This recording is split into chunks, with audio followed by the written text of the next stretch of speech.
మీకు ఎప్పుడైనా ఒక జీవిత కాలంలో కుదిరితే మీ లైఫ్ టైం మొత్తంలో ఒక వారం రోజుల పాటు సెలవు పెట్టేసి, మనకున్న ఆఫీసులో పనులన్నీ ఎప్పుడే ఉంటాయి కదా, వీలైతే ఆ వారం రోజులు గాంగాపురంలో ఉండి ఒక అద్భుతమైన దత్త జీవన విధానాన్ని పాటించి చూడండి. అసలు మీ జీవితం ఒక మలుపు తిరిగిపోతుంది అంతే. అసలు ఇంక మాటల్లో చెప్పలేం. ఆ వారం తర్వాత మీరు ఇంటికి వస్తే ఆ వారం ముందు వరకు మీరున్న మనిషి వేరు, ఆ వారం తర్వాత వేరు, ఆ జీవితం కూడా వేరు. అసలు గంగాపురంలో కానీ నర్సోబవాడిలో కానీ ఒక్క వారం గడపగలిగితే ఆ జీవితమే మారిపోతుంది. అలా గడిపినప్పుడు అక్కడ 3 ముఖ్యమైన పనులు చేయాలి.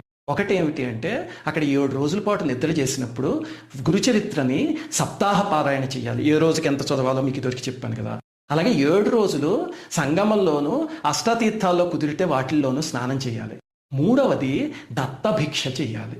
ఈ 3 కానీ చేసి మీరు గంగాపూర్లో చాలా పవిత్రంగా ఒక వారం రోజులు గడపండి. అసలు ఎంతటి దుష్కరమైనా సరే కరిగిపోవడం చూస్తారు.